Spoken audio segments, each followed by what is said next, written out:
Be original, just like your fingerprint. They say nothing is original. To which I say, that's bullshit. You can be original. There are a lot of original things out there. Your autobiography is original enough, and so is your life history. Every snowflake is unique and everyone has a different DNA. And okay, if you still don't believe me, get a stamp pad, put your finger on the ink, and then grab a piece of paper and press your ink finger on it. What do you get? Your fingerprint. That's original, that's you. You have in yourself something originally you, that's uniquely yours. Even twins, who grew up in the same household, have different personalities and likes and dislikes, maybe even clones. My point is, a lot of people say that nothing is original, and that's just not true. In Austin Kleon's book Steal Like an Artist, he also said there that nothing is original. It's in our genetics, he said, that no one comes from nothing. Okay, that's true, but that's not in the context of creativity. Everything comes from something, yes, but that doesn't mean originality doesn't exist. When he talked about genetics, he should have considered people having different fingerprints, but I guess he didn't think of that because his mind was already dead set that nothing was original, and so he was never too determined to find anything original in the first place. In fact, Austin Kleon went as far as the Bible to prove his point of nothing is original. He quoted a verse in Ecclesiastes 1:9 saying, "Nothing new under the sun." Here's the whole verse. What has been will be again, what has been done will be done again, there is nothing new under the sun. And that sounds final, right? Quoting the Bible. But this one I say, to counter with another Bible verse, Isaiah 48:7, "From now on I will tell you new things, of hidden things unknown to you.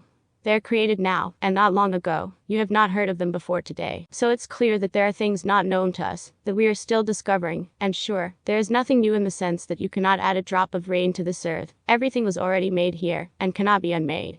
It's all cyclical. The rain becomes rivers, the rivers become ice in the winter, evaporate in the spring, and in autumn, it rains and becomes the river again. So yeah, in that context nothing is new, and therefore nothing new under the sun is true too, because we discover it, rather than create it.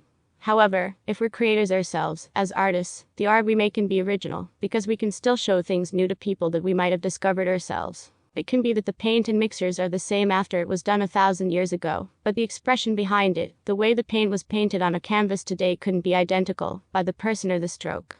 The meaning might be the same, but the way it was said, it can't be exactly the same. There might have existed an artwork before like what I did right now, but in context and presentation, intensity, passion, and overall timeline of when and where I made it, it's practically not the same artwork. Especially if I have never heard of the artist who has made what my art is being compared to. This is me, and my expression is my fingerprint. Even if I try to imitate something, it will still be different. Claiming that nothing is original, for me, is a sinful thing to say, because it encourages artists and people not to go outside of the box and think of something original for themselves.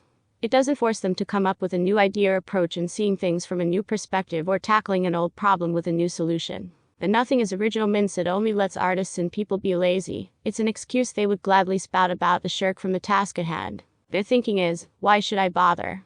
If nothing is original, I'm just going to copy this trending art style. That's why when you see a successful art form in the art scene, you can almost be certain to see a pop-up clones with lesser-known artists copying the art style. And no, I don't mean a movement. An art movement can generate surrealist painters, but not everyone looks like a Dali painting. Or in today's NFT movement, there are a lot of different NFTs, but you know when lesser artists are just copying the Bored Ape NFT. Originality is also different from inspiration. When you get inspired by an artist to create your art, you tend to look behind how he did it, and what resonates with you in your work by either the method or thesis behind the artist you're inspired by. So you can do the same method, and apply the same techniques, but your story is quite different from what he or she was telling, because it has to be your story that you tell and not theirs. For example, Hakusai and the Ukiyo-E woodblock printing by the Japanese people of the 16th century, which depicted their daily lives then, has inspired artists today. Artists like Jed Henry to portray game characters he loved in the Ukiyo-E style. He draws them traditionally and paints some of them digitally. He then collaborates with a woodblock printmaker, David Ball, to print them traditionally. The result is something unique. It's a juxtaposition of an old art style with a modern twist of video game characters like Pikachu, Ryu from Street Fighter, and Bowser and Mario from Super Mario Bros., all presented in a traditional form of print. Hakusai and the other legends of traditional woodblock printmaking will be proud. I told that story because I was also inspired by Hakusai and the other Ukiyo-E artists, as well as the juxtaposition of Jed Henry's modern artworks with David Ball's traditional printmaking.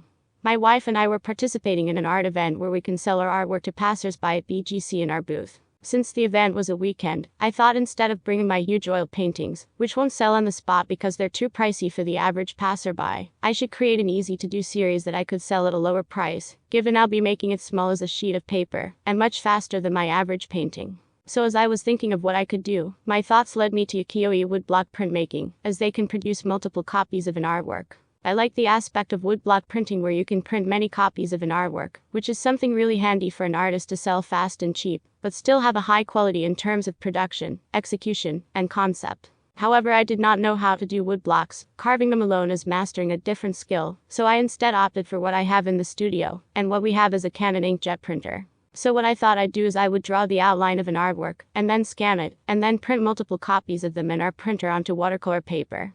And as for the colors, I can hand paint them each, and in that way, they're still valuable paintings. See, it's easier to color each artwork, as long as the outline is the same. The colors may slightly vary, but it's still an original painting, which comes to my mind, instead of nothing is original.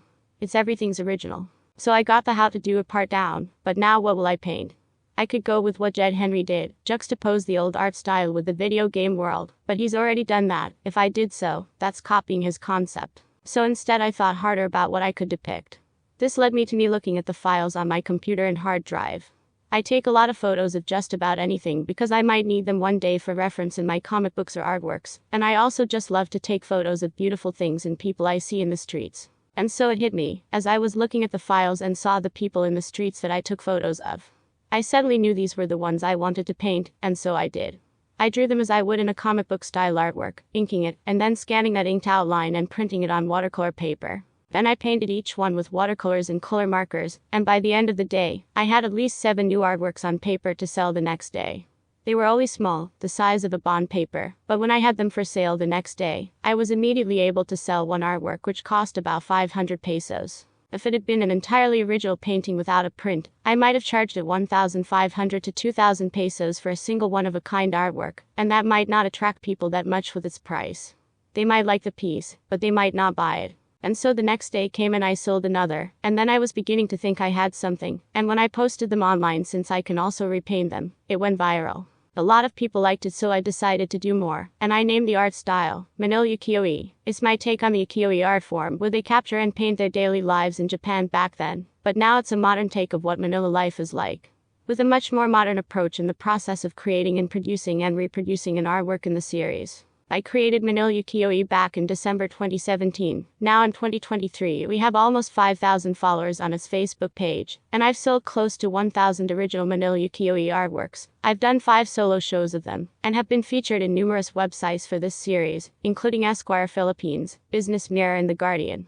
All because I chose to be inspired and not to be an imitation. All because I took the time, at least less than 30 minutes, to think of a new thing to paint. Hopefully, that story was able to distinguish what is a copy and what is an inspiration.